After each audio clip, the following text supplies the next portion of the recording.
Eu queria primeiro cumprimentar os militantes, as companheiras e os companheiros aqui presentes e os que estão lá fora.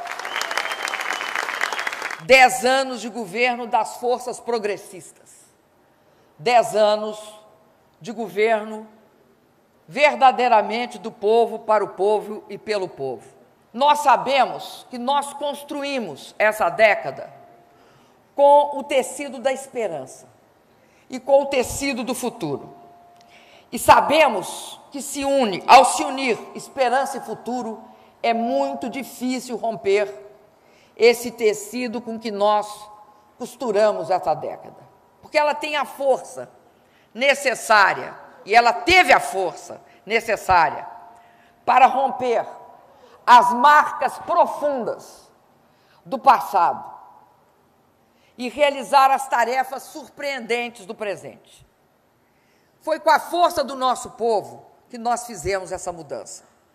E nós temos certeza que a força do povo, ela é insuperável. A força do nosso povo está vencendo a influência de séculos de passado, de um passado escravista colonial, de desequilíbrios socioeconômicos, de extrema concentração de renda, de gritantes desigualdades regionais, de fome, de desabrigo e de crônico atraso que nós sabemos educacional e tecnológico. A força do povo está também, ao longo desses 10 anos, colocando no lugar de tudo isso, uma nação moderna, uma nação muito menos desigual, com uma economia mais dinâmica, mais competitiva e com um modelo de desenvolvimento que nós temos muito orgulho, se destaca no mundo inclusive onde as desigualdades aumentam ao invés de diminuir. Se destaca no mundo por ter um eixo estruturante, que é o que nós consideramos ser um motor econômico, a inclusão social e um profundo compromisso do nosso país com o desenvolvimento ambientalmente sustentável. Essa década, companheiros e companheiras, tem milhões de construtores, mas essa década teve e tem seu líder. Esse grande líder chama-se Luiz Inácio Lula da Silva.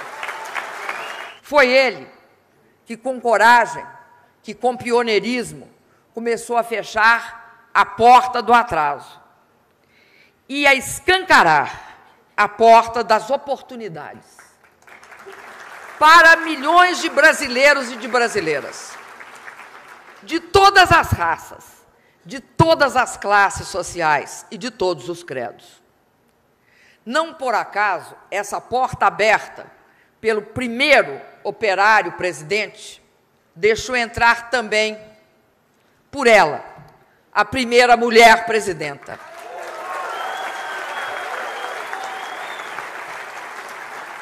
E essa é uma missão que eu tenho a honra, a alegria e a imensa responsabilidade e também a humildade de exercer.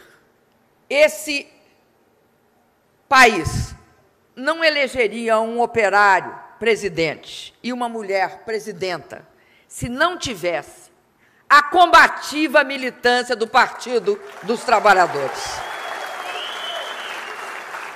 O Fernando disse uma coisa que é muito forte e que eu senti também na minha eleição. Em cada lugar do Brasil que eu chegava, tinha lá um militante, geralmente magrinho, viu, presidente? Com uma militante com uma bandeirinha me esperando no aeroporto. E a gente, ao vê-los, né, Fernando, a gente se sente em casa e é como se a gente se sentisse protegido também.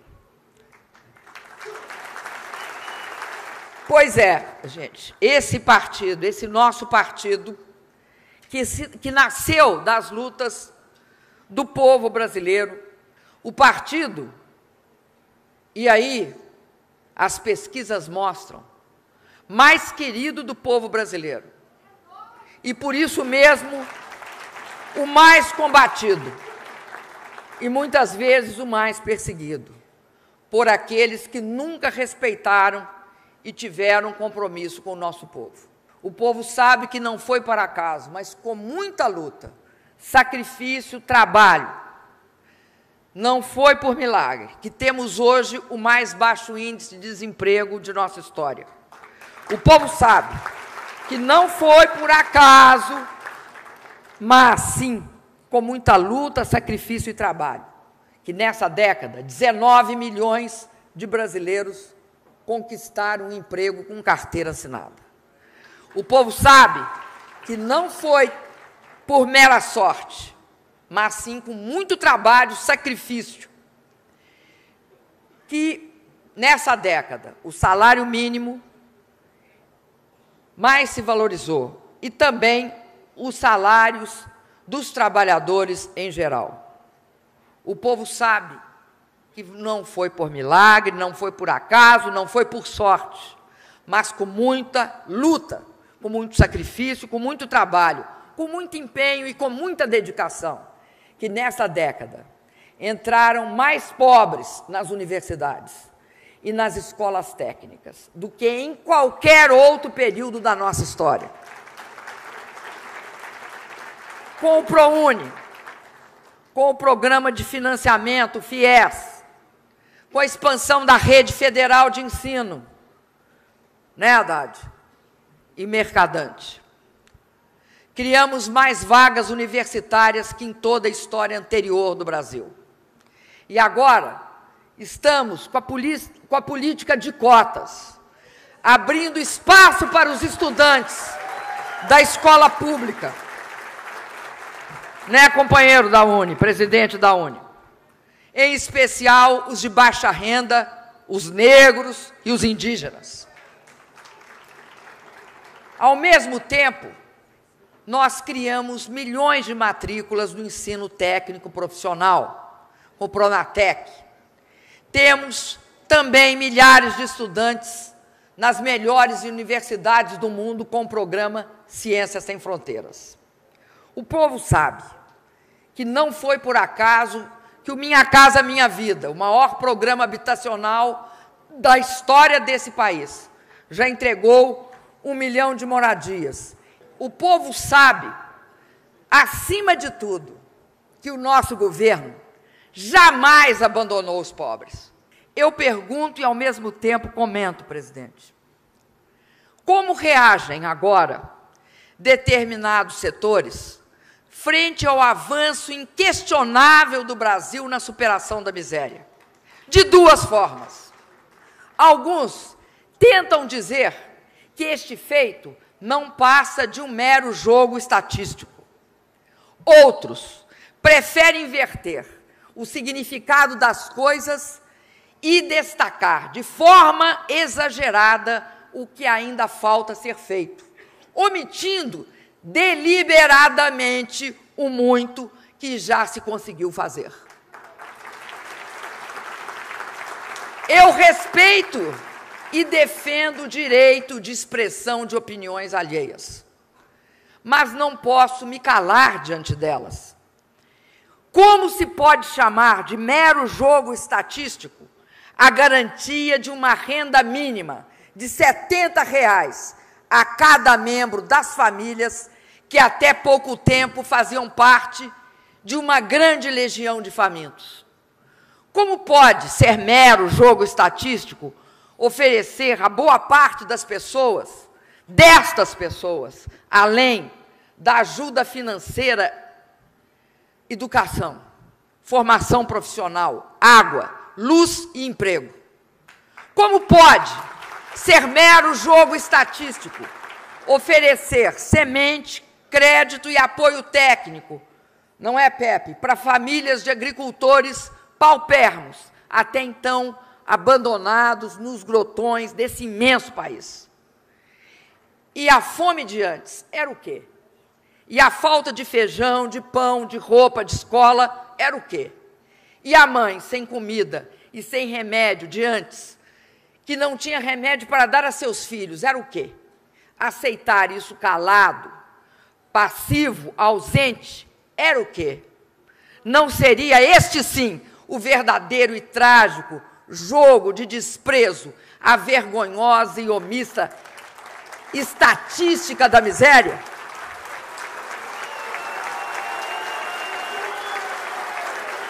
Vi ainda, companheiras e companheiros, com a calma e a consciência tranquila, a lembrança que foi feita com certo estardalhaço de que, supostamente, 2,5 milhões de brasileiros e brasileiras ainda não são beneficiados por nossos programas sociais.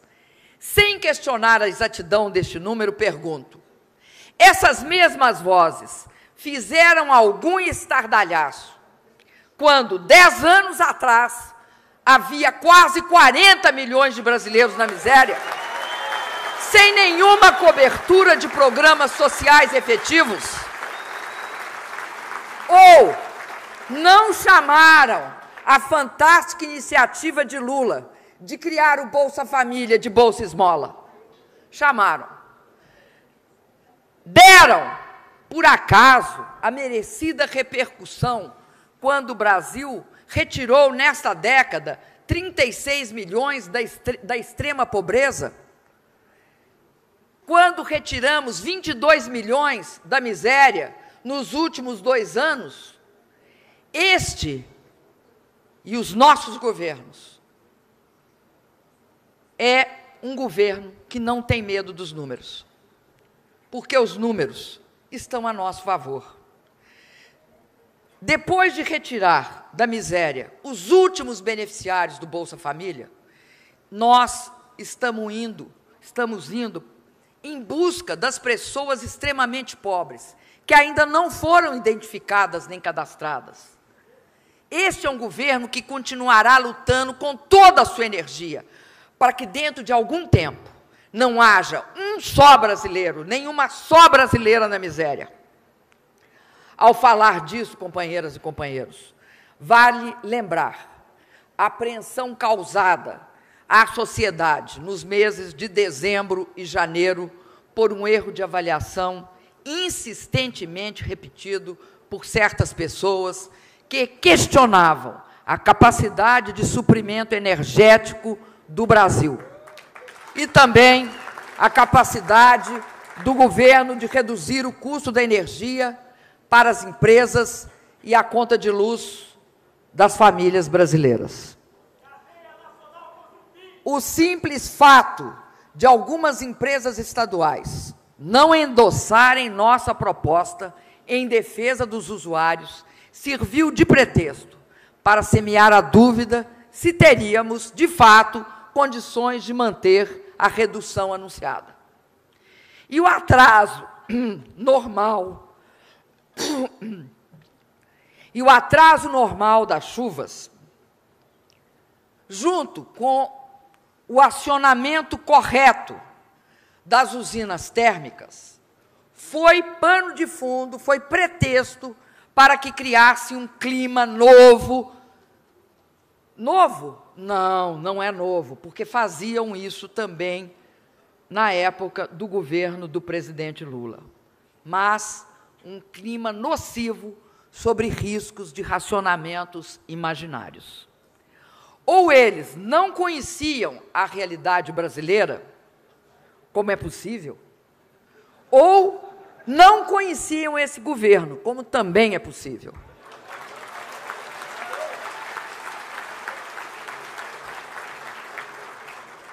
E aí, tudo se dissipou, tal qual surgiu, no nada. E o que brilhou mesmo no horizonte, sabe o que foi, presidente? Foi a realidade da maior redução da conta de luz da história. E a força da energia chegando, sem problemas, nos lares, nas indústrias, no comércio, na agricultura. Não podia ser diferente em um país que, nos últimos anos, concluiu 43 hidrelétricas, construiu 61 parques eólicos e 14 térmicas com diversas fontes, aumentando a capacidade de geração de energia em mais de 50% nesta década. Nesta década, nós aumentamos em mais de 50%. É por isso que esse país tem energia elétrica. Nós não herdamos nada, não é, presidente Lula? Nós construímos isso. Companheiras e companheiros, o mesmo tipo de previsão equivocada e tendenciosa começa agora a se repetir em relação à capacidade do Brasil de aumentar seu ritmo de crescimento e de manter a estabilidade econômica. Repito, nossos fundamentos estão cada vez mais sólidos. O nosso governo, que enfrentou com competência uma das maiores crises internacionais da história, está mais que preparado para enfrentar os desafios do presente e do futuro. A estabilidade é um dos nossos compromissos inegociáveis e nós saberemos mantê-la. Ninguém duvide da nossa disposição e capacidade para garantir a estabilidade macroeconômica do país. Os que apostarem no contrário amargarão sérios prejuízos financeiros ou políticos. Erram redondamente os que insinuam que estamos abandonando os pilares da nossa economia.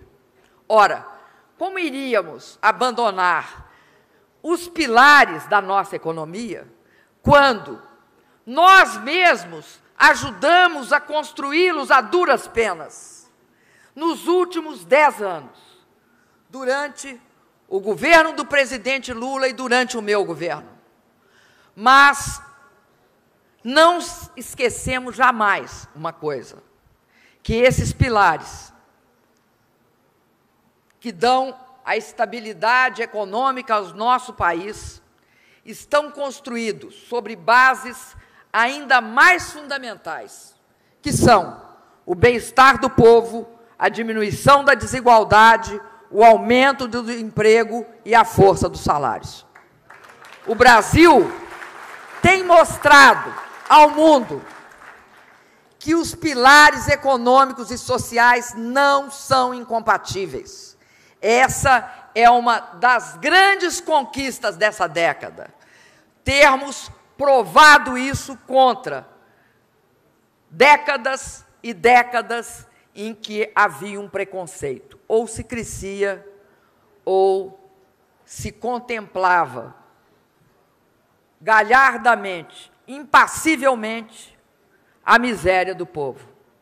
Nós soubemos tomar medidas poderosas para destravar nossa economia, modernizar nossa infraestrutura, diminuir nossos custos de produção e aumentar a competitividade de nosso parque produtivo. E isso sem descuidar um só minuto da estabilidade macroeconômica.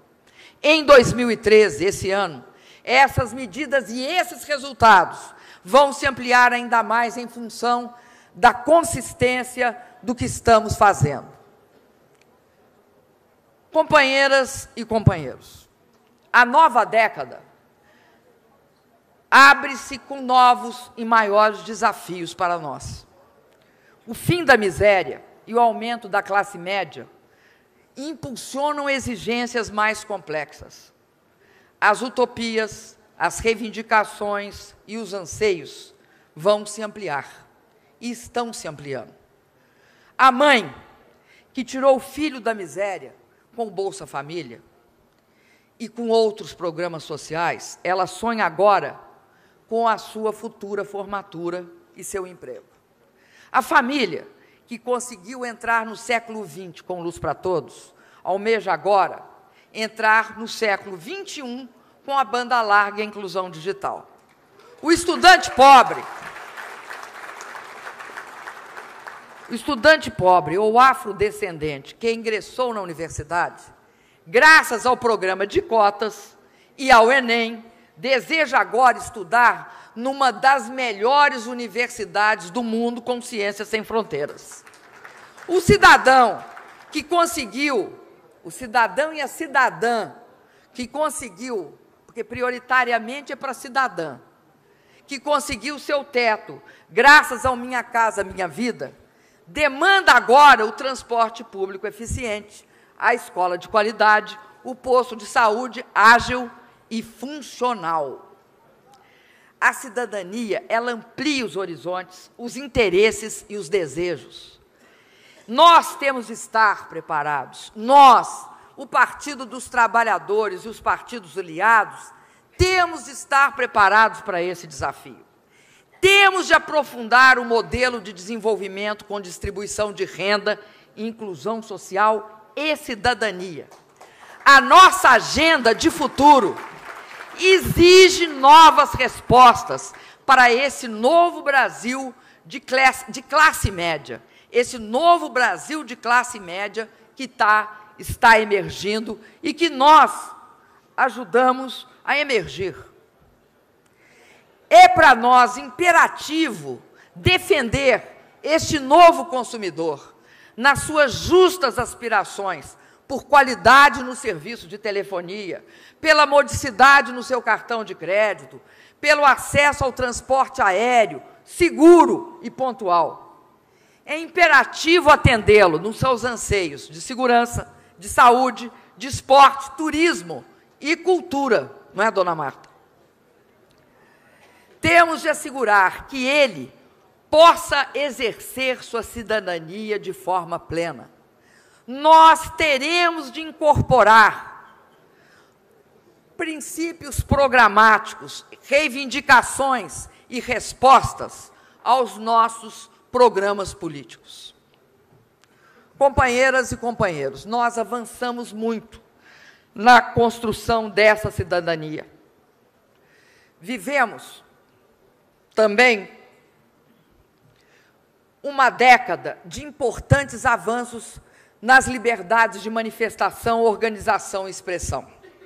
O respeito à independência dos poderes que nós, durante esses 10 anos, mantivemos, e o fortalecimento dos mecanismos de controle dos gastos públicos e de combate à corrupção tornaram-se tão relevantes quanto a adoção da nova lei de acesso à informação e de todas as medidas tomadas pelos nossos governos que ampliaram substancialmente a transparência da administração pública. Esse conjunto de políticas públicas contribuiu decisivamente para a conscientização política crescente e para os novos padrões éticos da sociedade para a participação cidadã. A nossa agenda, companheiras e companheiros, é uma agenda estratégica. E é uma agenda estratégica para o futuro do país. E, assim, ela exige que nós sejamos capazes de construir bases sólidas para preparar o Brasil também para a sociedade do conhecimento. Daí a importância que tem para nós a ciência, a tecnologia e a inovação. Daí a importância que tem para nós, a importância estratégica que tem para nós a educação. Todas as nações que alcançaram um novo patamar de desenvolvimento asseguraram antes escola em tempo integral, acesso à creche para a população infantil, atacando a raiz da desigualdade, alfabetizar as crianças na idade certa, valorizar os professores e sempre criar centros de excelência em produção científica, desenvolvimento tecnológico e inovação. Muito foi feito nesta década, mas é um desafio e tanto que o Brasil tem todas as condições históricas de alcançar. Mas o nosso salto educacional, científico e tecnológico exige novas fontes de financiamento público, que podem ser asseguradas se todos os royalties do petróleo, repito, todos os royalties do petróleo, devido aos municípios, aos estados e à União, sejam integralmente destinados à educação. Para concluir, companheiras e companheiros, os avanços que conseguimos e muitos dos que estamos próximos de alcançar nos dão a certeza de que o Brasil vai avançar muito mais. Eu poderia dizer que nós vamos avançar porque somos um país rico, porque temos um modelo de desenvolvimento próprio, diferenciado, porque somos um país de classe média, porque temos uma democracia sólida e um Estado que sabe seu papel correto na articulação de políticas sociais e econômicas. Eu poderia afirmar tudo isso e ressaltar que são estas as principais garantias de que vamos continuar avançando. Mas eu prefiro dizer diferente. Eu prefiro dizer que o que vai garantir o nosso avanço é a força criativa, a força produtiva e a força libertária do nosso povo. Essa é a energia vital que vai continuar alimentando as correntes de mudança que jamais serão interrompidas nesse nosso Brasil. Eu poderia dizer também, companheiros e companheiras, que a nossa experiência, a nossa garra e a capacidade de luta que nós do PT e nós dos partidos aliados demonstramos todos esses anos são as garantias de que vamos continuar avançando, fazendo um governo do povo, para o povo e pelo povo. Mas eu prefiro dizer diferente. Digo do fundo do meu coração que o que vai garantir isto é o amor que sentimos pelo povo brasileiro e pela democracia. Foi por esse mesmo amor ao povo e à democracia que muitos caíram no combate à ditadura e ao longo de todos esses anos de luta. Cada um deles está hoje aqui presente, nas marcas que deixaram em nossos corações, presente nos exemplos que imprimiram em nossa memória, presentes porque fazem parte de cada um de nós. Devemos também celebrar os dirigentes e a militância dos partidos aliados, que dividem conosco a responsabilidade histórica de reconstruir o Brasil e transformá-lo num país próspero, soberano, justo e solidário.